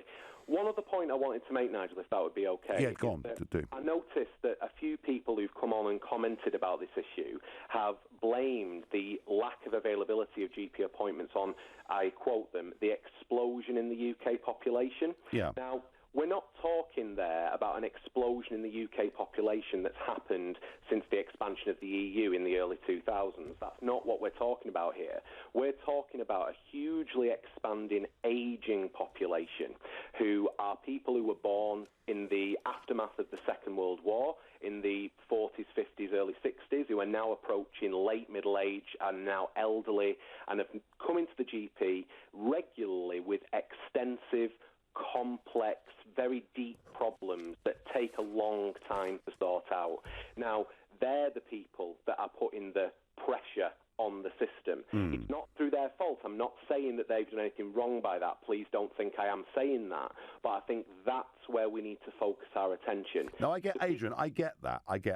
We've got an ageing population. Also, we've actually got higher health expectations, haven't we? I mean, absolutely. there's a lot more we expect. But people nowadays want to be able to come to the GP and engage in shared care and shared management and have a dialogue and a conversation. If you look back 30 years or so ago, you would sit in the queue at the GP's office and you would sit there for maybe 2 or 3 hours waiting to be seen. Yeah. You'd go in, you'd be seen within a couple of minutes, and the GP would tell you what to do, and you would listen and you would follow his instructions. It's called paternalistic medicine. And the way society has gone, we've moved away from that, and people are not prepared to tolerate that. And trying to get all that accomplished within a 10-minute appointment, which is what we're restricted to, is impossible. It's tough. It's impossible. Adrian, thank you. I mean, you can look at the population whichever way you want, but certainly there's at least 10 million more people in the country now than there were in the early 1990s. So it is, it is a big one. I've just got one little tweet that's come in here that I really rather like. Would I pay a bullseye to see the doctor? No way, mate. I'm a full red-blooded Anglo-Saxon Englishman of over 50, and I've paid in since I left school. That's Martin in Rotherhithe, feeling very, very strongly about it. So would you pay £50 to guarantee to see the doctor on the same day, or do you think it's a worrying privatisation through the back door that might force people ultimately to pay to go and see a GP? Or should you leave a deposit when you book a GP's appointment that gets repaid if you actually bother to turn up? Call me now on 0345 6060 973. This is LBC. It's 11:30. News time now with Moira Alderson.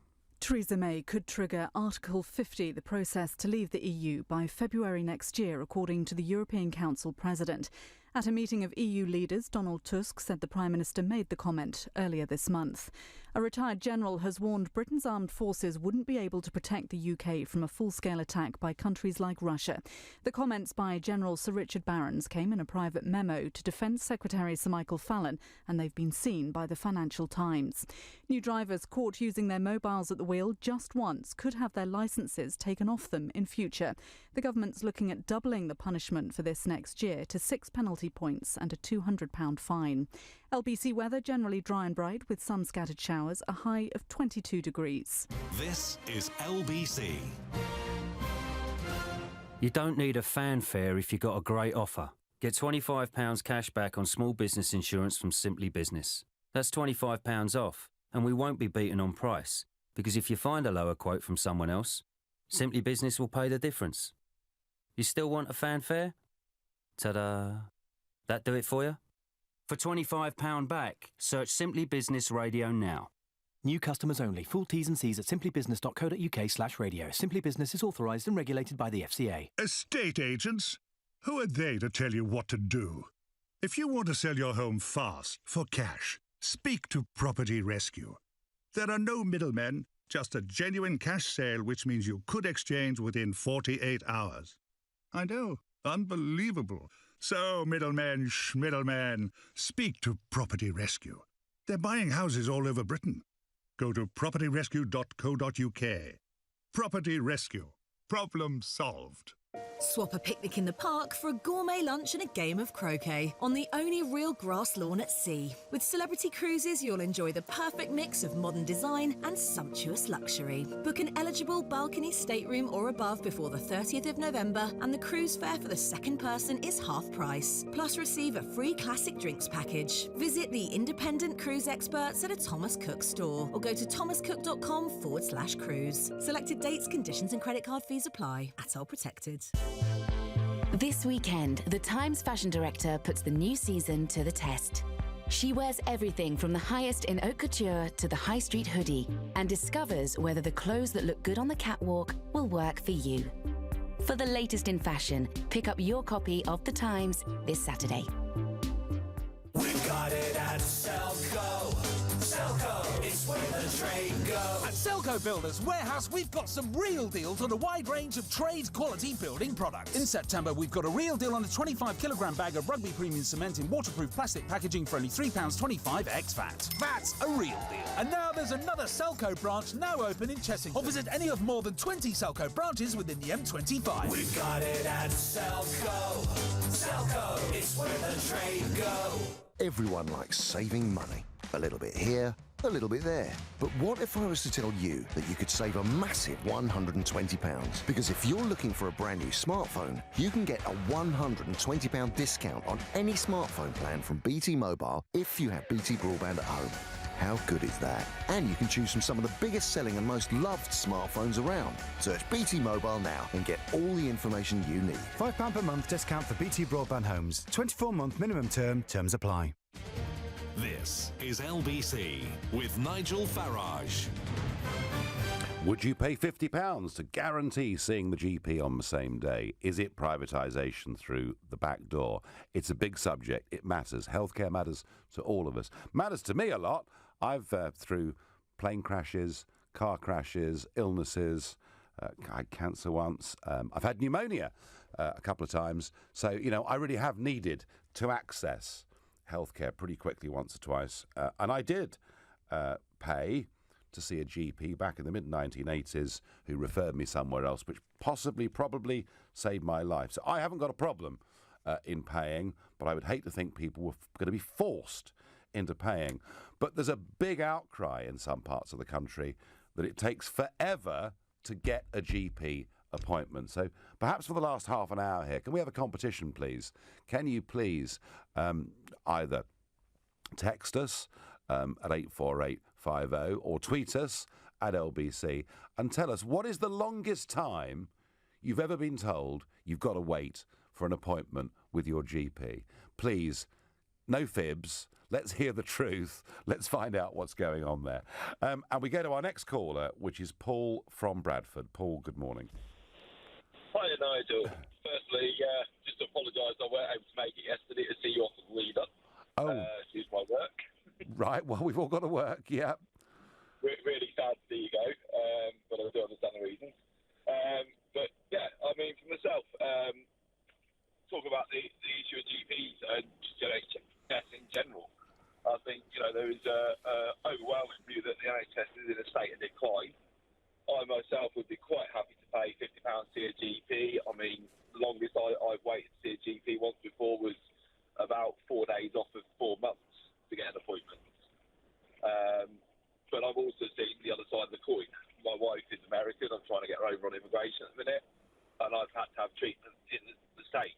Yeah. I think, the argument that you made about it being a minority view for privatisation, in a sense, the NHS, I think is actually, having spoken to a lot of people, not as minority as you think.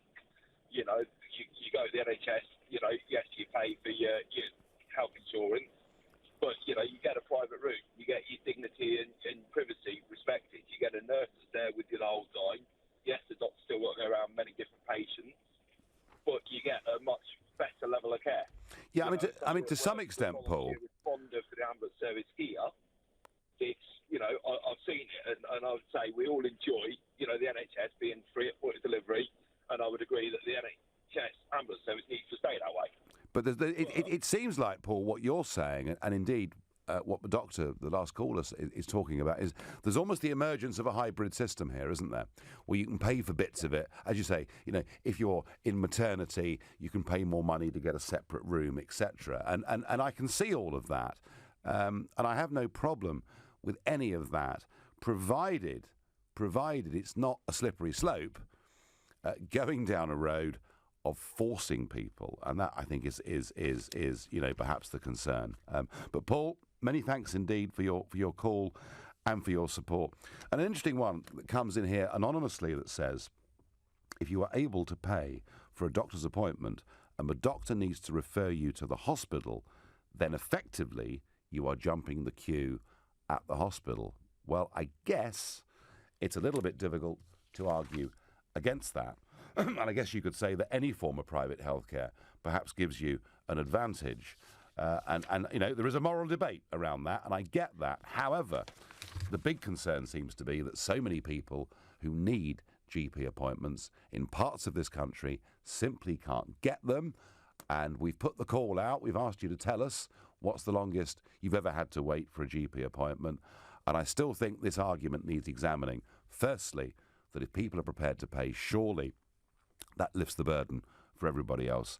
And secondly, should people pay a deposit for going to see the GP which they get given back, returned to them if they turn up. But if they can't be bothered, then surely they should forfeit something. And that, I think, is probably, it was something put forward by Labour peer Lord Winston.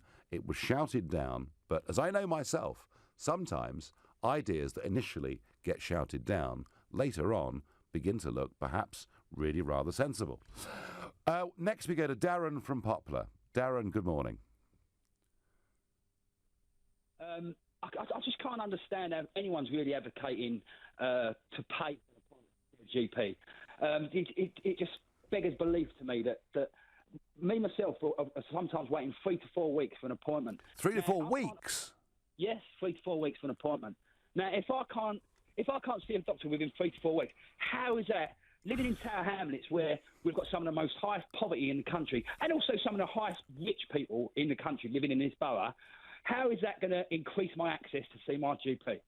I mean, I stood in my GP surgery about 3 months ago, and there was an old lady in front of me, one of these ones where she couldn't even lift her head up, pushing a trolley in front of her, asking to see the doctor.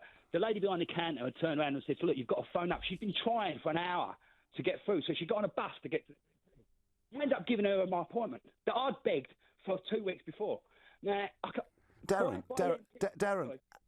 I mean, this is crazy. How can it take? How can it take 2, 3, 4 weeks to get? I mean, by the end of that time, you're either better or dead, aren't you? Yes, exactly. And these are sometimes just for repeat prescriptions for things.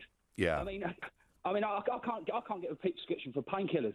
I've got to go and actually attend to see the doctor. Now, I don't know if that happens to everyone, but I know it was me. And yeah, no. Well, I have to say, I've thought for a long time that the pharmacist should be able to do repeat prescriptions. I find it really odd that they can't do it. And, yes, I agree. Yeah, I mean, there is a tablet that I've taken on and off for the last couple of years, and yes, to renew it, I've got to get a GP appointment, which is clearly completely ludicrous. Actually, I can buy it legally over the counter on the other side of the channel. So there are all sorts of ways around this. But Darren, I'm really pretty shocked to hear what the GP situation down in Poplar is like. And I wonder, is there anyone out there? Is Poplar the worst place in the country to get a GP appointment, or are there stories even worse than that out there? I don't know. Darren, I sensed your massive annoyance and frustration, and also your generosity of spirit in giving up an appointment that you'd struggled to get for an old lady that really needed it. You're a proper chap. Well done, Darren. Thank you. Next we go to James in Hertfordshire. James, good morning. Oh, good morning. I was just wondering, when I heard about this charge thing for the NHS the other day, I think it's aimed just at the English NHS, isn't it? Oh, well, of course, if you're in Scotland or in Wales, there's no problem at all. There's no need. This is what I was wondering. We pay in, I think, over £8 a prescription. I can't remember the exact amount now. And I sort of wonder, as a downtrodden sort of English person, we seem to pay more in. It just seems that way. And here we are, again, looking at more charges on top of that. I just wondered, what you thought about that. Well, obviously prescription charges, James, are slightly separate to paying for GP appointments, but it is, of course, linked in with the same thing. There are some who would argue that actually it is English taxpayers that subsidise free prescription charges for people in Scotland. And in fact... It certainly feels that way, doesn't it? One or two London taxi drivers I've spoken to who've explained this to me in no uncertain terms. The Scots in reply will tell you, or not the Scots, no, the Scottish National Party in reply will tell you, but actually Scotland makes a huge contribution through oil revenues to the UK economy. There is, I think, through devolution, some things, whether it's prescription charges or whether it's tuition fees at university, some things are beginning to look, within this United Kingdom, James, very, very unfair, and I get that. But can I just ask you this question?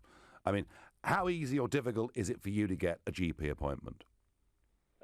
Well, it's pretty quite frankly, it's an absolute nightmare. You're normally looking at least a week wait if you're lucky. Yeah. And it really is a nightmare. And as other people have said, you get 10 minutes. They're rushed off their feet.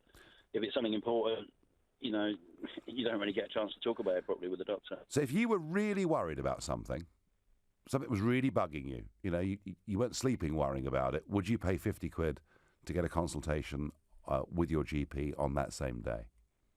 I suppose I probably would, but as other people have said, I can't help thinking we're going down a road. The reason I mentioned the prescriptions because everyone's finances are, whether it's £50 for a see a GP or whether it's three lots of £8 odd pound, but when you pay for a prescription, it's all coming out of your pocket. I know. But I worry. I can't help thinking that people are going to suffer because of it. I worry, James, that yourself, but Darren in particular, the previous caller. I mean, basically, if he was really worried about something, and it was 3 to 4 weeks to get an appointment, effectively what this system does is forces him to pay, doesn't it? He's actually being pushed, and perhaps you would be too, being forced into pay to see somebody more quickly, to get something that is really, really concerning them, really worrying them, dealt with. Somehow, GP waiting times have to come down. I'm not saying I've got all the answers to that. I'm not sure anybody has. But the question, would you pay £50 to see the doctor on the same day, or is it privatisation through the back door? Call me now on 0345 60 60 973. This is LBC. It's 11:45. LBC. Right now at Homebase, you can freshen up your home with 10-litre Crown White or Magnolia Matte Emulsion for just £12. Homebase. Always low prices. If you're a man over 40 and have lost your oomph, you may be experiencing testosterone deficiency syndrome. Loss of libido, tiredness, erectile dysfunction, and feeling a bit down are all common symptoms of testosterone deficiency. This can be easily treated. Speak to your doctor and visit whatistds.com for more information. Health education sponsored by Besson's Healthcare. Come to Galliard for brand new apartments from under £195,000 with estimated yields of up to 4%. Pinnacle House is adjacent to the tranquil Grand Union Canal in Kings Langley. Just a 2-minute walk to the station with trains to London Euston in only 27 minutes. Exchange with only £2,000 and choose from either a 1-year service charge holiday or 1 year's free letting and management. Plus, we fully furnish your apartment free of charge. To buy from under £195,000, come to Home Park Mill, Links Road, Kings Langley, WD4 8LZ, from 10 a.m. on the 17th and 18th of September. Call 0207 620 1500 or visit galliardhomes.com. That's galliardhomes.com. Oi, stop hogging all the duvet. Yes, at this halfway point of the night, and look at that possession. No doubt who's ahead here. If you're a Sky TV customer obsessed with football, upgrade now to Sky Sports and get 3 months for half price with no contract. You'll get more football than ever, 126 live Premier League matches and new goals and highlights on your phone. All half price for 3 months. And it has to be said, she's starting to look a bit tired out there now. Shh. Oh. Search Sky Sports offer. Sky. Believe in better. New Sky Sports customers only. 31 days notice to cancel. Further terms apply. In England, some constituencies have a lot more electors in them than other constituencies. Boundaries are changing to make parliamentary constituencies more equal. Help us shape the new constituencies in your local area. You can view and comment on the proposals online or attend a local public hearing to have your say in person. View the proposed boundary changes and have your say at bce2018.org.uk. Coming up at 12 on LBC, Majid Nawaz. A 71-year-old Muslim imam in Rochdale was stalked for months and then was killed for being the wrong type of Muslim, for being not Muslim enough. One of his killers has been given a 24-year sentence for the murder. Have we been right to assume that we are in a clash of civilizations? Or is this more accurately a clash within a civilization? Leading Britain's conversation, Majid Nawaz, this afternoon from 12 on LBC. Would you pay £50 to see your doctor on the same day? And we've been hearing some horrific stories. Being told that in Poplar, in the East End of London, it might take you up to nearly a month to get a GP appointment, which clearly is absolutely crackers and means the system isn't working. Something has gone very, very wrong. Is it the massive rise in population? Is it people not turning up for GP appointments? Is it people going too often to the GP? Is it all of these things? Is it we're getting older as a country and we need more healthcare? Either way, it's one of those debates that does spark a huge level of interest. And of course, it's directly linked to all political debate. We talked about health in the referendum campaign. A lot of reasons, a lot of people felt that a reason to vote for Leave was because they could not get a GP appointment, which before was an easy thing to do. And of course, in America, health is a massive part of the Trump-Clinton campaign, with Clinton being ill, Hillary was ill with pneumonia, and Trump producing medical records or medical statements saying that he was probably as fit as an Olympic athlete, which did seem to stretch credibility a bit. So they're now all being asked, candidates are being asked for big elections to show their medical records. I have to say, in my case, if I'd ever been asked, when I used to be a party leader, long time ago now, I've been out of it for 24 hours, but if I'd ever been asked to produce my medical records, I don't think I'd have been able to carry them all. So probably I would have been deemed completely unacceptable for political office, given the amount of time I've spent with doctors and GPs. But it's a subject that matters to all of us. We believe in the NHS in this country. We really, really do. There are some people who say, oh, get rid of it. It doesn't matter. But actually, I think it is something, it's part of our belief system in this country, and it's been so since World War II. We just want to see it better. I think that's what really unites all of us. Next, we go to Mark from Aldenham in Hertfordshire. Mark, good morning. Good morning, Nigel. Thanks for taking my call. Not a bit. I'm a psychological therapist. I work in primary and secondary care for the NHS, and we provide mental health interventions in GP surgeries. Yeah. As you may well know, statistics show that 30 to 40% of all consultations involve mental health. So what my suggestion is, and what we've done is, during office hours, which are 9 to 5 or whatever GP surgery hours are, we offer those appointments in the surgeries free of charge in the borough. Yep, I got that.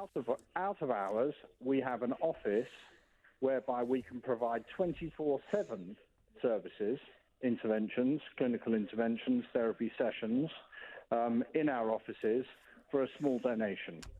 A donation? Yeah. What a sort of voluntary donation, or? Yeah, yes. For someone, for example, who both parents work till 8 o'clock, their GP surgery is closed, but they need some help, they're feeling unhappy, miserable, phobic, whatever the case may be, which we know is rampant in our country due to stress and other related issues. And we offer those appointments. They could come on a Saturday when they're not working. They could come on a Sunday if they're religious and don't want to go somewhere on a Saturday, or vice versa. Or they could come at 9 o'clock at night and have an appointment, or 7 o'clock in the morning before the GP opens, for a small contribution. It's very interesting, because 2 or 3 callers now, and one even a doctor before, have sort of suggested that perhaps your way of doing things, almost a little bit of a hybrid, if you like, is perhaps the way forward. My only concern, slight concern with it, Mark, is that it is those middle earners, working hard, paying their taxes and national insurance, who, in some of the upper brackets, have already begun to lose child benefit and things like that, who now, it seems, are going to be forced to pay yet again. But perhaps there's no way around that. I don't know. Well, the answer to that is, of course, those people that typically need my type of service at GP surgeries only suffer from mild to moderate mental health difficulties, which means they're still able to work and function. Those that are not able to work and function are, of course, entitled to benefits and will be seen in secondary care in a psychiatric or psychological facility, and will be on benefits and should receive them whenever. And those facilities are, of course, open 24/7. No, fine.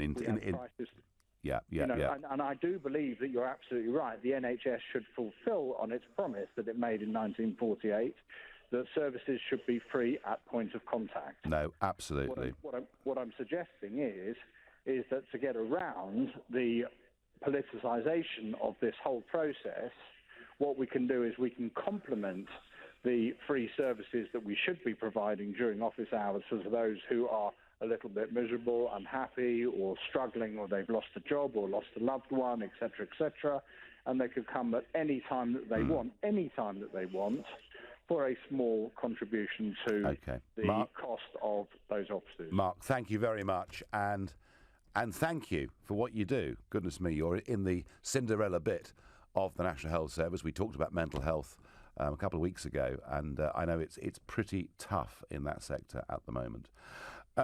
OK, thank you. Next we go to a doctor, Dr. Dimesh Silva from Hampstead in North London. Dimesh, hello. Yes, hi, good morning, Nigel. Nice to talk to you. Hi there.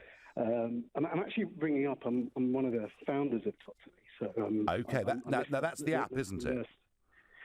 Excuse me? That's the app that people can use to book these appointments, yeah?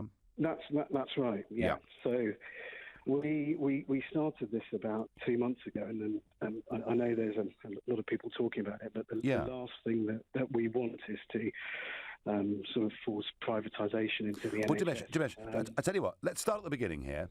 Just tell me, in a couple of sentences, exactly how this works, so there's no confusion at all. So all the appointments that are created by the doctors, they're all supernumerary. So that none of these appointments that are created are during their NHS hours. So it should not impact one single bit on the commitments of the NHS clinic. So for example, on a day off, a doctor can create maybe an hour's worth of clinic to see patients that way.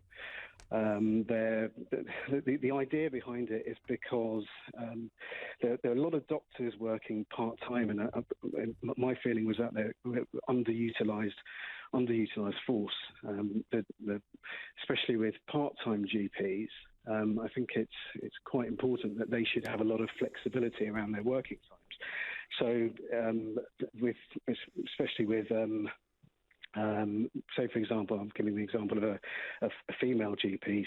If she's got family commitments, she can create availability from 10 to 11 after she's dropped the kids off. And these appointments are all on top of the NHS appointments. And what I found is that a lot of surgeries do have capacity to give extra appointments, and the space is not being utilised, and the doctors want to work. It's just that they don't. It can't fit in with their lives at that moment in time. And I think what you're doing is going to work. I mean, I really do think it's going to work. You know, it obviously doesn't answer the fundamental question of why Darren in Poplar has to wait up to a month to get a GP appointment. I mean, that clearly doesn't answer that. And I think there will be some cynicism too, that doctors say they're overburdened, they're overworked, and yet they've got time, to do this and make money on the side. Yeah. Tell me, when will this actually start? Well, we've been trialling it for the last month, and the sort of feedback that I've got from patients who've come through is that they're very pleased that they can see a doctor and go through a seamless process to sort of get seen. But no, I can understand the criticism. Yeah. Well, actually, Dimesh, we've debated this for an hour. There's very little criticism of what you're doing. Actually, a lot of people think it's a damn good idea. I think it's a damn good idea because I paid to go privately back in the mid-1980s. I was referred immediately to a scan and had an operation the next day for cancer. So it helped save my life. I think the only worry, and this is not your department so much, but the only worry is that people should never be forced to pay. But listen, thank you for your call. I would love to have gone to Andy in Leytonstone, who was going to tell me about 173 missed appointments at one GP clinic in the space of a week, and that actually people should pay a deposit to go to the GP, which is refunded if they turn up, but not if they don't. Well, thank you for being with me for the last couple of hours. We talked about the new Ukip leader, Diane James. We talked about her idea that Ukip can become the opposition party and overtake Labour between now and 2020. And I think I told you, perhaps more frankly than ever that I have before, that the top management board of Ukip, frankly, isn't fit for purpose, that Douglas Carswell may be a very principled man, but he's brought an awful lot of division into Ukip, and he must decide to either back this new leader or to go. And then, of course, we've talked about healthcare and the trouble of getting GP appointments. I think, Darren, you were the record, 3 to 4 minutes to get one, and that simply can't be right. I'm Nigel Farage. I've enjoyed being with you. But next, it's over to Majid Nawaz. Thank you, Nigel. Later on, Diane James has been elected as Nigel Farage's successor to lead Ukip, with Theresa May as Prime Minister and leader of the Conservatives. Labour and the Liberal Democrats appear behind in selecting female leaders. Are progressives failing women and minorities? And does it matter? Coming up, thousands will march today in London to support refugees, days before world leaders meet at the UN to discuss the crisis. Do we need a fairer system to manage the refugee